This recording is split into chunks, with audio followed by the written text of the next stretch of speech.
20 African American students. So that's not a good mix either, because then what does that start to say about even some of our white students and how they may feel about why they're in that particular class? So it has implications on both ends for both students, for both sets of students. And then, as you can see, it follows the same pattern. Level 5, there are only 5 African American students, and this is for math. And level 0, grade 8, again, it jumps up for your African American students. Next question. Any questions or wait till the end? You can take it. I can take a question. So, I have a middle schooler, and these grades, these levels don't mean anything to a middle school parent. So I'm aware of 3 levels. Right. What are called college prep, honors, and accelerated. Can you tell me how those are reflected here? That's the first question. Mm-hmm. And then calling level 0, you're saying that's where all of the children who are ELL or have an IEP, all of them are at level 0? Predominantly, yes. Yes. I'm not sure what level 0 corresponds with, because there's nothing in the description of the levels that has a level 0 description. So I can't tell you. I just got the grades, and there's a level code within the grades, but when I match that to the description of what the different levels are, there is no description for level 0. There's no description for it, yet all those students are in it. You don't know what it is. Yes. Yes. I think I know what it is. I think level 0 is replacement. Level 3 is college prep. Level 4 is honors. And level 5 must be accelerated. Okay. When you say replacement, do you mean project ahead? No. Replacement is math specifically for students. It's usually for students in special ed. So it's a smaller classroom, and Okay. it's usually a special ed teacher teaching it by him or herself. Okay. So what I'm saying is I'm finding that there's regular ed students in 0, special ed students in 0, and ELL students in 0. So again, I'm not sure why that is. It could. When I first looked at it, when I saw the number of special ed kids that were in it, I deducted that was why it was coded that way. I spent many years looking at Paul Lott's data, and I don't believe level 0 means what you think it does, but rather than me telling you what I think I recall, I suggest that you clarify with Paul Lott. I do not believe there is a separate program designated level 0. I believe it simply means that there's no level designation for that student because they have a schedule that is specially factored. And that is a possibility, but like I said, I'm not sure what it corresponds to, but when I'm separating the data out, what's coded for those students is level 0. It has, like when I look into Excel, it has level, and there's 0, 2, 3, 4, 5. So as I'm disaggregating the data, there's a 0 there. So I'm not saying that it does, and the kids that fall into that 0 are special ed, ELL. Ms. Bethia. 0 is just a prefix. When you look at the computer, it's only a prefix identifying the student as special needs. Okay. Okay? Mm-hmm. It's just saying that they are in something that is special in math. Okay. Maybe a class support teacher, it may be what have you, but it's just a prefix. Okay. There is no 2, as you said. Right. There is 3, and then there's 4, and then there's odd. Okay. I have a question. Did level 0 replace project ahead? No. No. No. So we have that, and we know now that that is what that's for. So when we get to 8th grade, though, we add level 2. And as you saw in the previous slides, there was no net level 2 for 6th or 7th grade. So in 8th grade, there is a level 2. And as you see, level 2, again, the distribution between the different races is very apparent.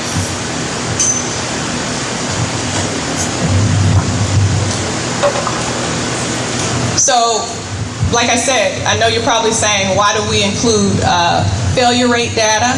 What is going on, what we're thinking about now is that South Orange Maplewood has always been viewed as blue ribbon district, as a district with high achievers. So we often look at the data from how well our students are doing, which most of the time they're in the 85, 95, 98% percentile for every achievement test. They're doing well. The students that take AP get 3, 4s, and 5s on the AP exams. So what ends up happening is we don't look at those students that are not making the mark as much, because we're always at a high bar of achievement. So what ends up happening to those students who aren't making the mark? So it was important to show that data here today. And for the most part, it is African American students and students with special needs. This is the thing for South Orange Maplewood. And it's pretty much consistent between the two middle schools in terms of the grade distribution. Level 0 again. And I put that if level 0 are the special ed students, a high failure rate for our special ed students. So that also speaks to, what do we need to look at instructionally for our special ed students. And then that shows Project Ahead for 7th grade.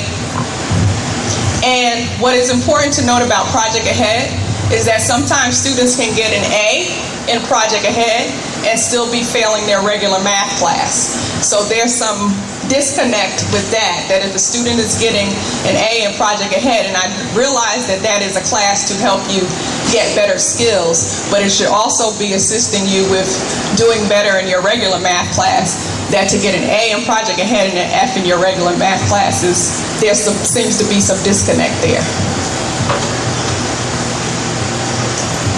So these are the ELA scores of current 5th graders in all elementary schools, and I broke it down by actual score.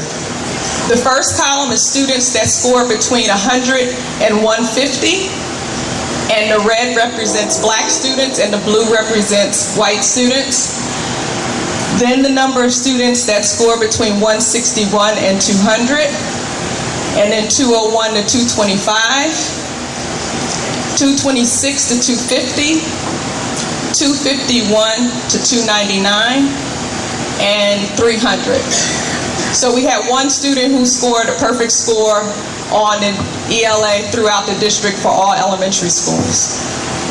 And this is important because the ELA New Jersey ASK scores is one of the indicators that is used to place students in advanced placement classes at the middle school level. This is one of the things that they use. One of the criteria used is a higher New Jersey ASK score. This is math, all elementary schools, broken down the same way.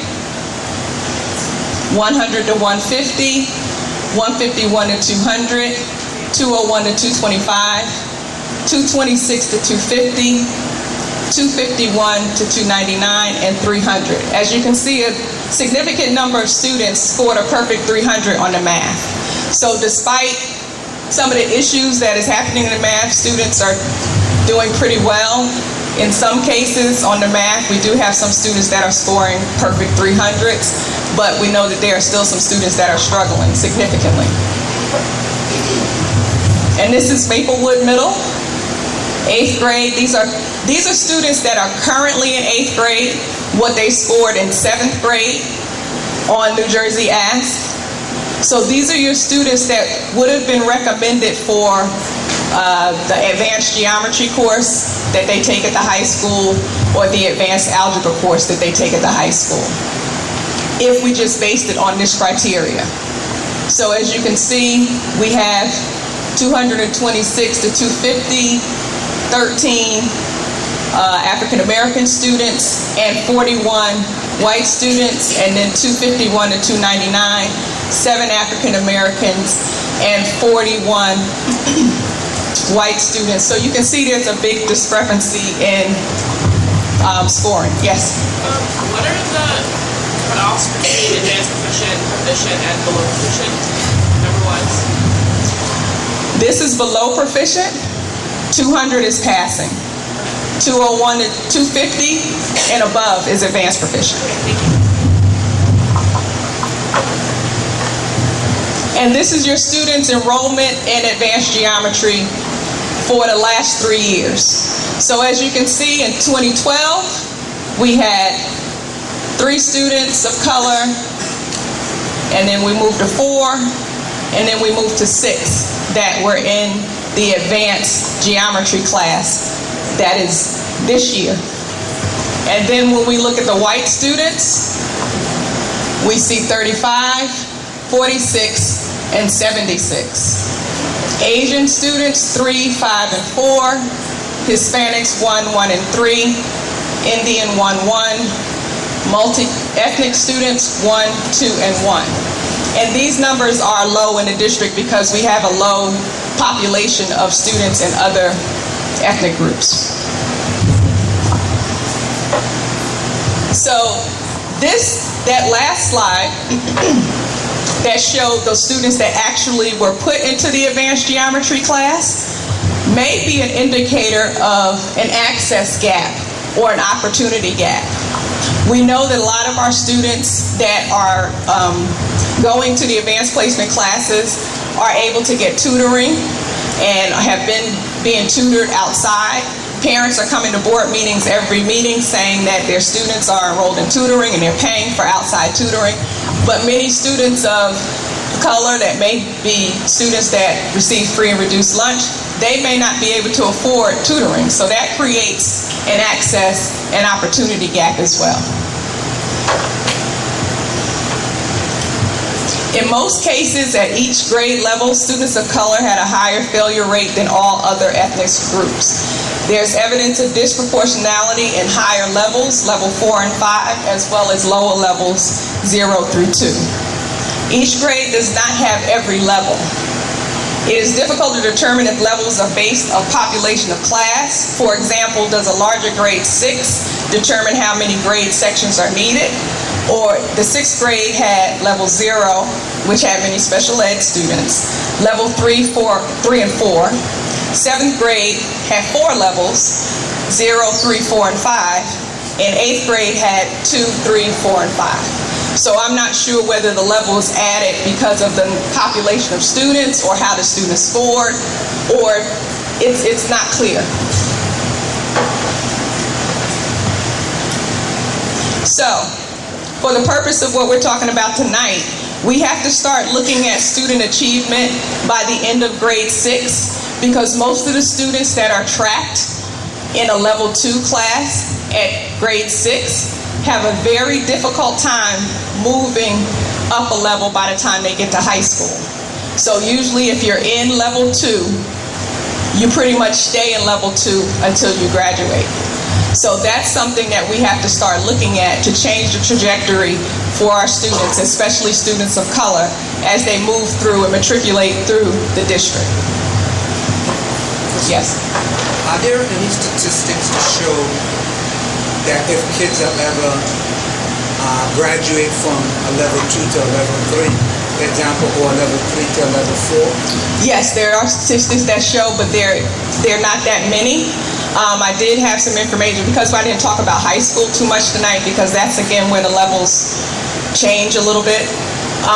Students can change their levels at the high school level, and from what I've been researching, they can change it at different times during the school year, and they can change it either up or down. So we do have some data that speaks to students moving from level 2 to level 4 and doing well in English as well as social studies. Okay. So, in your folder here, I included a Common Core standards, because that's what we're using currently throughout the state. We are focused on the Common Core standards. And this sheet talks about what the shifts are with the standards. And on the front side, it speaks about the shifts in language arts. And on the back, it's about the shifts in math. So what they're saying at each grade level, your students will now be reading more nonfiction. And then it gives you what you can do as a parent to assist your student with that. They're not going to be reading as much fiction as they used to. The breakdown is 70% of across all disciplines of nonfiction. That means they should be getting nonfiction in all 4 of their content.